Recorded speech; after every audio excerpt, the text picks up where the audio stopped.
Okay, so now we got past all the chemistry lesson stuff, okay? So now that you're an expert on biochemistry and protein chemistry, haha, like I'm not even an expert, I just had to take the class because I thought I was going to go into nursing instead of social work. Well, guess again. Okay, anyway. So what happens to the brain when it is not getting glycogen? Okay, glycogen is the fuel the muscles in the brain use to perform its daily functions, and the body will do anything it needs to get glycogen, including converting fat into the glycogen stores. However, the body goes through the path of least resistance in order to get that glycogen. So it is much more difficult to convert fat into usable energy than it is to convert muscle into usable energy. And so this is why often when you are losing weight, the first about 25% of the weight that you lose will be muscle weight if you do not do it properly, and even more if you do it even more improperly. So people who lose weight really rapidly and are not under the supervision of a medical team who can monitor the amount of muscle versus fat loss, monitor the diet, make dietary adjustments, which this can be a complex process. A lot of these people are not losing muscle, okay? You're losing water weight and you're losing or not losing fat, you're losing water weight and muscle. Eventually, yes, you will lose some fat. However, the ratio to the fat versus muscle loss will not be in your favor. And you may think, well, at least I'm thin. The problem is that you do not lose just muscle in your arms and legs, and you also lose smooth muscle. So this means that your heart muscle, your brain, you can actually get brain damage from severe restricting and even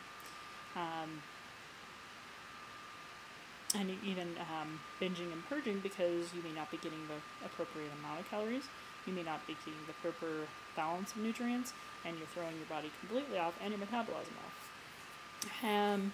So this creates a huge problem. So just keep that in mind, that if you are avoiding fat to get fat, to avoid making fat, you may actually be gaining more fat by eating more carbohydrates or eating more of other things, because your body is, and even eating lots of proteins, if you are severely restricting and your metabolism slows down, your body will slow down its resting metabolic rate to protect the basic functions of the body. So the brain greatly it uses glycogen at a super amazingly fast rate.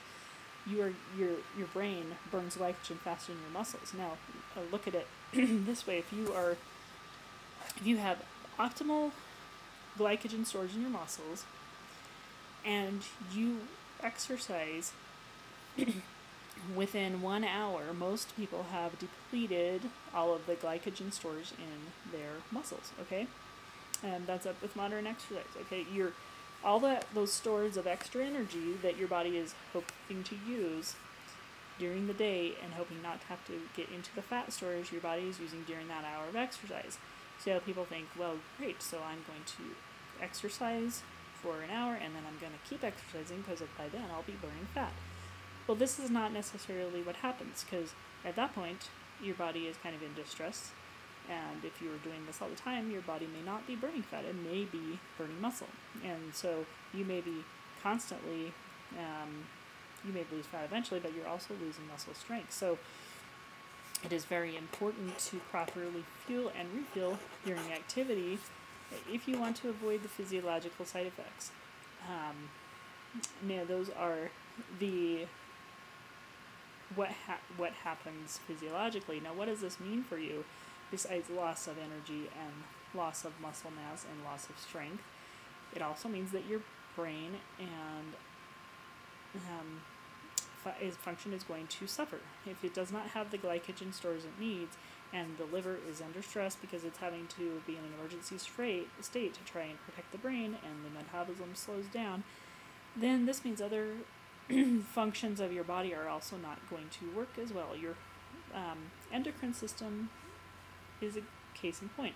Your endocrine system depends heavily on fat-soluble vitamins and fat stores itself. So if you are not getting enough fat in your diet to be able to use fat-soluble vitamins, and you are not getting enough of other nutrients, your hormones, which are controlled by your endocrine system, are going to suffer. This means that if you have an underlying mood disorder or predisposition for a mood disorder, or even if you don't, you may create one. You may, especially anxiety and depression, which can go hand in hand. Anxiety can be a part of depression, and it is in a lot of cases. And so this may get worse, where it may create a depression cycle because your body cannot regulate the moods.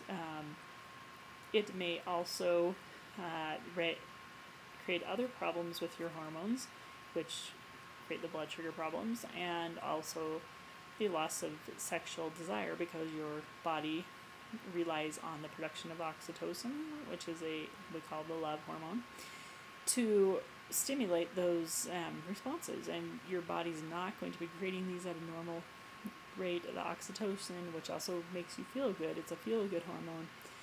It's not just a sex hormone. Everybody's like, oh, oxytocin is the love hormone, the sex hormone, the pregnancy hormone, the labor hormone. It's also, it has a calming effect. It helps calm your anxiety. So when you have feelings of intense love and joy, then your body is releasing that is chemically caused by that oxytocin surge or release. Your body is not able to produce that normally when you're severely restricting or severely purging and throwing off your balance. Other hormones may be your estrogen and progesterone, and other reproductive hormones, which greatly also affect your mood. So this may make your mood fluctuate severely. It may make you chronically depressed if you are low. It can definitely affect your metabolism. Eventually it can lead to